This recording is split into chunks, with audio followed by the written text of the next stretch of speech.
Smash Mouth Sports, we are going live. We appreciate you joining us as always. Like and subscribe to the channel. I am your host, as always, Preston Bailey. Hit me up at Smash TV Radio. With me is Cam Vieira. This is a very somber tone, a very somber video. I'm not happy about doing this. So those that are gleeful on Twitter and so on and so forth, no, I'm not happy. Tiger Woods is one of the greatest athletes of all time, one of the most respected athletes of all time.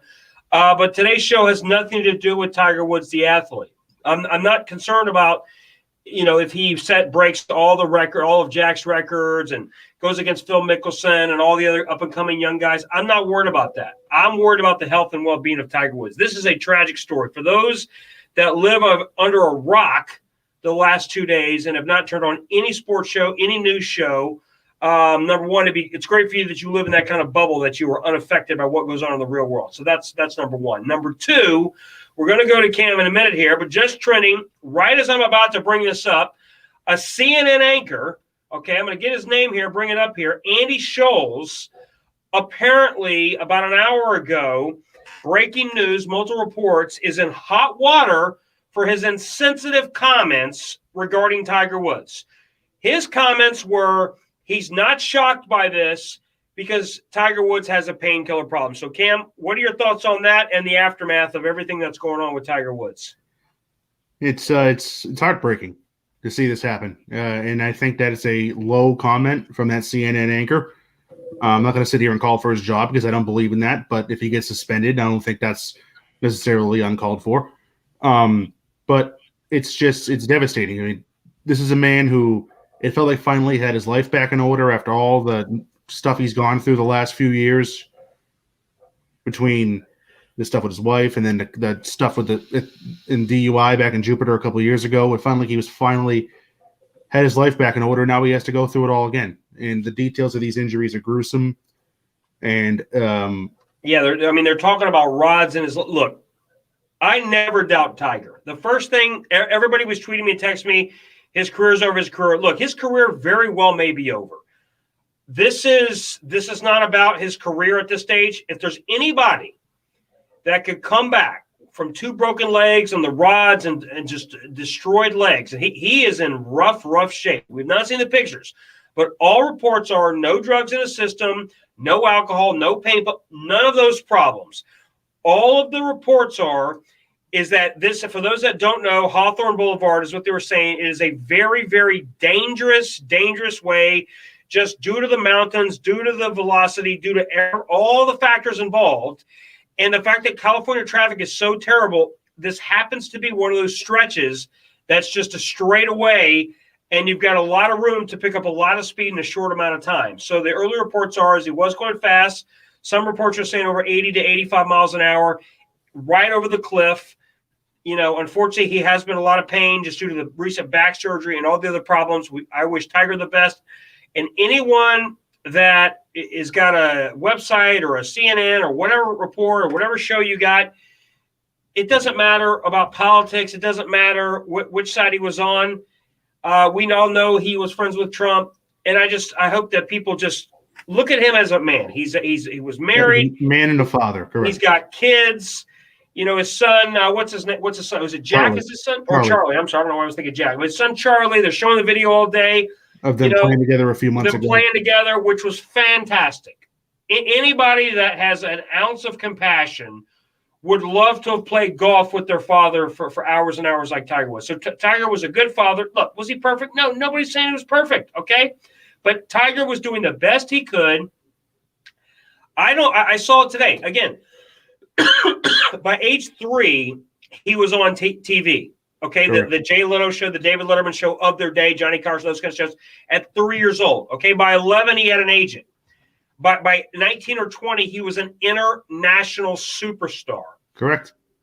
People talk about LeBron James being under a microscope. This guy, LeBron James is a worldwide athlete, but LeBron James is still American-centric. Okay, yes, he's global. Tiger Woods is China, Russia, China, everywhere. Tiger Woods is a global superstar. The world knows him. There's nowhere he cannot go on planet Earth and not to be mobbed. Everybody loves Tiger, not to mention in Asia, he's enormous. Huge. Everywhere he goes, he draws men. There's no athlete ever that draws more eyes to their sports than he does to golf. He is a global cultural icon. There's just no other way to say it. Yeah, he was the Michael Jordan. People want to use this character, this athlete, he was arguably bigger than Michael Jordan was. Michael Jordan to basketball is like Tiger Woods to golf. And honestly, I think Tiger Woods is bigger to golf than Michael Jordan was to basketball. Oh, and the reason why I say that is, yes, Michael Jordan, I'm not taking any credit away from Michael Jordan. He was the greatest, and all those things, deserves all the positives. The difference with Tiger, what Tiger did has never been done before Tiger, and it has not been done since. A dominant African-American player in a traditionally white sport. There's no other way to say that, and that's with respect. That's not with disrespect or flippant. That's with just the history of the sport of golf, the Masters, and everything else that comes along with it. Jack Nicklaus and all the other great golfers. He shattered. For him to be as great as he was, to be a billion-dollar athlete, to win so many tournaments, win so many Masters, and to overcome the adversity that he had to overcome. Again, as a kid, he was not allowed to play on many golf courses. Correct. That is the other element to this, which makes Tiger Woods unique, which he's done so many great things. Okay, we're talking about Tiger Woods here. It's really tragic. And I know that a lot of people want to say, he was reckless on and off the court and on and off the field. And there is some truth to that. But at the end of the day, all you want, thoughts and prayers, the world wants Tiger Woods to recuperate, I'm so fired up, to recuperate and to recover from this. So Cam, what are your final thoughts on this? And I'll have one more last take on this Tiger Woods situation. Again, you said it to start, this isn't about golf. This is about him as a man. This is about a father of 2 kids, which he is, his daughter Sam and his son Charlie, and a husband. He's still a caretaker to his ex-wife and his current girlfriend Erica. This is about him as a man. That's what it's about. And the whole purpose that he wanted to get healthy in life from his back issues that plagued him the last few years was to be able to enjoy life with his kids. And he had that, and now he has to go through it all again. And it's really sad. This has got nothing to do with golf. If he can golf again, that's great for everybody. But this is about him as a man. We all wish him well, and we all want to see this Superman, this global icon, be able to live out a healthy life. And I hate to pin this all on California, but my first thought was, man, what happened? How did this happen?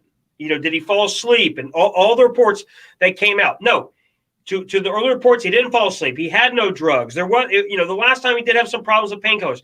He was totally sober.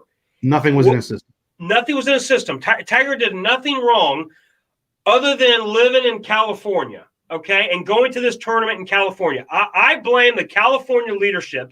California has a lot of problems in California. They've done a horrible job in the LA area and outside the LA area.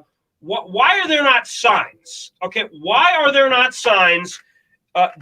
Caution. It's not just about speed signs. It's about sign. There needs to be signs. There are extreme amount of wrecks in this area. Why don't they have nets in this area? That's my question. Why don't they have nets in this area for safety? If you have that many accidents, and I've heard it from many commentators, Cowherd and Molly, all these people that live in California, they've talked about they've driven down that exact boulevard, that exact street, and how there's tons and tons of problems. Why are they not redirecting traffic?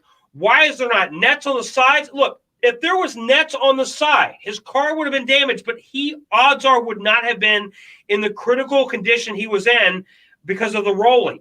Okay, why can't you have nets? Why can't you have signs? Look, through this 5-mile stretch, no cell phones. You must pay attention. These are dangerous winds. These are dangerous terrain. These are dangerous areas. And personally, if I lived in that city, I would put up a sign. If I go by there every week and there's a car in the ravine every single week, I blame this on the government, because if there's a highly dangerous area, you expect your government to look out for you and not to have dangerous roadways. It'd be like here with the crosstowns. They're putting up new crosstowns all over the place. And if people are crashing off of one exit because it's not done properly, they would fix that problem. But for some reason in California, there's just a lack of common sense.